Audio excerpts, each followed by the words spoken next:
કેમ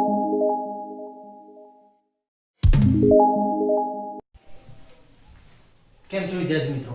મજામાં? સરસ. તો આજે આપણે ચર્ચા કરીશું ચેપ્ટર નંબર 4 માં બીજના સ્વરૂપ વિશે. અગાઉના વિડિયોમાં આપણે સ્વાધ્યાય 4.3 પૂર્ણ કર્યું.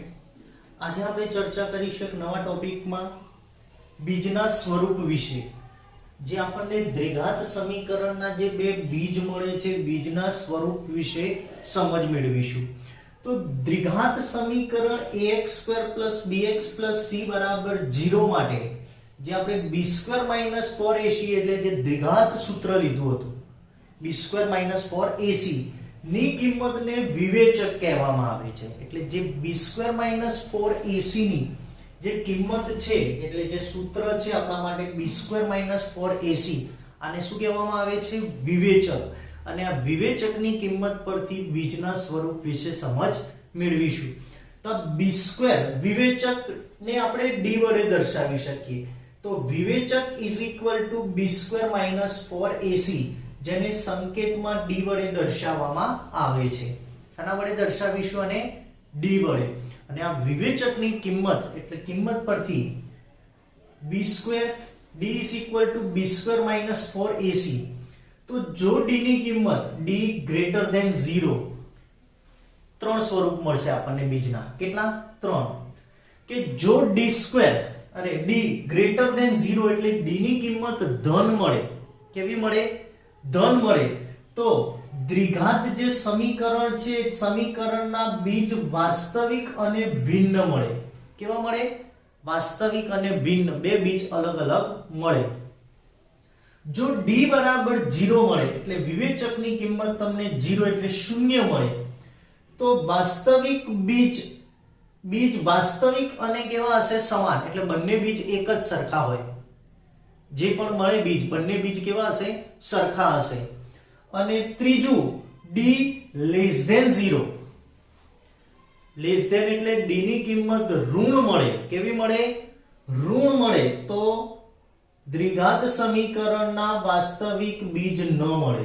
એટલે આ ખાસ ધ્યાન રાખવાનું. d ની કિંમત ઋણ મળે તો એ દ્વિઘાત સમીકરણના બીજ હોઈ શકે નહીં. ધન મળે તો બીજ વાસ્તવિક અને ભિન્ન બે બીજ મળે. શૂન્ય હોય તો બંને બીજ સમાન મળે અને ઋણ હોય તો બીજ મળે નહીં. એટલે સૌથી પહેલા આપણે વિવેચક શોધવાનું અને આ વિવેચકની કિંમત પરથી આપણે નક્કી કરી શકીએ કે કેટલા બીજ મળે અને પછી વિવેચકનો ઉપયોગ કરીને બીજ શોધવા માટે દ્વિઘાત સૂત્રનો ઉપયોગ કરવાનો. દ્વિઘાત સૂત્ર x = -b ± વર્ગમૂળમાં b² - 4ac/2a નો ઉપયોગ કરી તમે આ બે બીજ મેળવી શકો છો. નોંધ છે, ધ્યાન રાખવા જેવું છે કે જો b² - 4ac ની કિંમત ધન એટલે ધન અને પૂર્ણ વર્ગ હોય એટલે જે d ની કિંમત મળે છે એ ધન અને પૂર્ણ વર્ગ એટલે 4 મળે, 16 મળે, 25 મળે, 9 મળે, 64 મળે એટલે પૂર્ણ વર્ગ સંખ્યા મળે. ધન અને પૂર્ણ વર્ગ સંખ્યા હોય તો સમીકરણના બીજ સમય મળે. કેવા મળશે? સમય અને ભિન્ન મળે. સમય અને કેવા મળશે? ભિન્ન મળશે. બીજું છે કે જો b² - 4ac ની કિંમત ધન હોય પરંતુ પૂર્ણ વર્ગ ન હોય. ધન હોય પરંતુ કેવી ન હોય? પૂર્ણ વર્ગ. ઋણ હોય તો બીજ મળવાના જ નથી. ધન હોય અને પૂર્ણ વર્ગ ન હોય તો સમીકરણના બીજ કેવા હશે? અસમ્ય અને ભિન્ન. પૂર્ણ વર્ગ હોય તો સમય અને ભિન્ન. પૂર્ણ વર્ગ નથી તો એ અસમ્ય અને કેવા મળશે? ભિન્ન મળશે. અને જો b² - 4ac = 0 હોય એટલે જવાબ શું મળે? 0 મળે હોય તો સમીકરણના બીજ સમાન મળે છે. કેવા મળે છે? સમાન. અને દરેક બીજની કિંમત કેટલી હશે? -ba જેટલી હશે. દરેક બીજની કિંમત એટલે બંને બીજ કેવા હશે? -b/2a સ્વરૂપના જ હશે બંને બીજ. ખાસ ધ્યાન રાખવાના 3 મુદ્દા. અને આ બીજનું સ્વરૂપ ફરીથી એક વખત જોઈ લઈએ કે બીજમાં d ની કિંમત ધન મળે તો બીજ વાસ્તવિક અને ભિન્ન મળશે, d બરાબર 0 મળે તો વાસ્તવિક અને સમાન મળે, અને d ઋણ મળે એટલે લેસ ધેન 0 મળે તો વાસ્તવિક બીજ મળશે નહીં. હવે ધનમાં ધન અને પૂર્ણ વર્ગ હોય તો સમ્ય અને ભિન્ન બીજ મળે, ધન અને પૂર્ણ વર્ગ ન હોય તો બીજ અસમ્ય અને ભિન્ન મળે, અને 0 હોય તો બીજનું સ્વરૂપ કયું હશે? -b/2a સ્વરૂપ હશે. તો હવે આ જે ટોપિક આપણે બીજના સ્વરૂપ વિશે સમજ્યા એને લગતું સ્વાધ્યાય 4.3 જોઈએ. પહેલો દાખલો આપ્યો છે દાખલા નંબર 1 કે નીચે આપેલ દ્વિઘાત સમીકરણના બીજના સ્વરૂપ શોધો. પહેલા આપણે બીજનો સ્વરૂપ શોધવાનો છે. જો તમને વાસ્તવિક બીજ હોય તેમને એટલે જે સ્વરૂપ મળે છે એના પરથી આપણે નક્કી કરી શકીએ કે વાસ્તવિક સ્વરૂપ છે કે નહીં. જો એને વાસ્તવિક બીજ હોય તો એ બીજ આપણે શોધવાના છે. તો અહીંયા આપણને આપ્યું છે સમીકરણ 2x² -3x + 5. તો આ સમીકરણ પરથી a બરાબર આપણે 2 લઈ શકીએ, b બરાબર -3 લઈ શકીએ અને c બરાબર 5. હવે આના પરથી આપણે શું મેળવીશું? વિવેચક. વિવેચક = b² - 4ac. b ની કિંમત -3 નો સ્ક્વેર -4 2 × 5. તો -3 નો સ્ક્વેર 9 -5 ચોક 20 દુ 40. 40 માંથી 9 ગયા તો વધ્યા કેટલા? -31. -31 એટલે લેસ ધેન 0. શું મળ્યું? Less than 0. તો અહીંયા લખી શકાય કે આપેલ દ્વિઘાત સમીકરણને વાસ્તવિક બીજ નથી. કેમ કે વિવેચકની કિંમત કેવી મળી? ઋણ. તો વાસ્તવિક બીજ નથી. જો ધન મળી હોત તો બે વાસ્તવિક બીજ ભિન્ન આપણે મેળવવા પડે. તો અહીંયા ઋણ મળે છે તો બીજ મળશે નહીં. જોઈએ આગળ દાખલા નંબર 2 એવો જ છે. a બરાબર આપણી જોડે કેટલા? 3. b બરાબર કેટલા? -4 વર્ગમૂળમાં 3 અને c બરાબર કેટલા? 4. તો પહેલા આપણે મેળવીશું વિવેચક. વિવેચક તો વિવેચક બરાબર b² - 4ac -4 વર્ગમૂળમાં 3 નો સ્ક્વેર -4 a ની કિંમત 3 c ની કિંમત 4. 4 નો સ્ક્વેર 16 16 તરી 48 થશે. 4 નો સ્ક્વેર 16 વર્ગમૂળમાં 3 નો સ્ક્વેર 3 એટલે 16 તરી 48. ચોખ્ખું 16 તરી 48 એટલે શું મળ્યું? 0. તો હવે d બરાબર 0. તો આપેલ દ્વિઘાત સમીકરણના વાસ્તવિક બીજ સમાન હશે જે -b/2a સ્વરૂપ મળશે. હવે આ બે શોધવાના. તો -b/2a અને બીજું પણ -b/2a. બંને બે બીજ આવવાના ને બંને બીજ કેવા આવવાના? સમાન આવવાના. તો બે બીજ લેવા પડશે અને એ પણ એક જ સરખા હશે. તો b ની કિંમત આપણને કેટલી? પ્લસ 4 વર્ગમૂળમાં 3 નીચે 2 * a ની કિંમત 3 એટલે અહીં 2 દુ 4 અને અહીં વર્ગમૂળમાં 3 ઉપરથી ગયા એટલે 1 નીચે વર્ગમૂળમાં શું થઈ ગયું? એટલે ઉપર 2 વર્ગમૂળમાં નીચે 3 જવાબ આવશે. 2 નીચે વર્ગમૂળમાં 3. કેમ કે 3 એટલે આ જે 3 છે ને આ 3 ની જગ્યાએ આપણે વર્ગમૂળમાં 3 એટલે કેટલા કહી શકાય? વર્ગમૂળમાં 3 × 3 કહેવાય ને? કહેવાય. એટલે ઉપર આપણી જોડે કેટલા હતા? વર્ગમૂળમાં 3. તો 1 વર્ગમૂળમાં 3 ગયા એટલે 2 દુ 4 એટલે 2 એ વધ્યા અને નીચે વર્ગમૂળમાં 3 એટલે વર્ગમૂળમાં 3. તો બીજું બીજ પણ કેટલું હશે આપણી જોડે? 4 વર્ગમૂળમાં 3 છેદમાં 2 વર્ગ 2 ગુણ્યા 3 એટલે 2 દુ 4 એટલે 2 વર્ગમૂળમાં 2 પણ વર્ગમૂળમાં 3. તો આ બે બીજ મળશે કયા? અને બંને ભિન્ન 2 વર્ગમૂળમાં 2 પણ વર્ગમૂળમાં 3. આ રીતે યાદ રાખવાનું કે વિવેચકની કિંમત 0 તો વાસ્તવિક બીજ સમાન મળે, ધન હોય તો ભિન્ન મળે અને ઋણ હોય તો બીજ મળશે નહીં.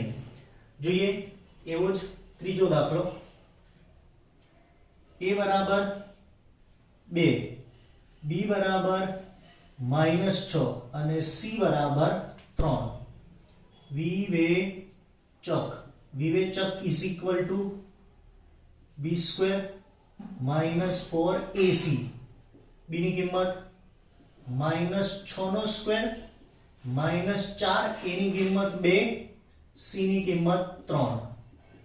36 માઈનસ 4 તરી 12 દુ 24 એટલે 36 માઈનસ 24 એટલે વધ્યા કેટલા?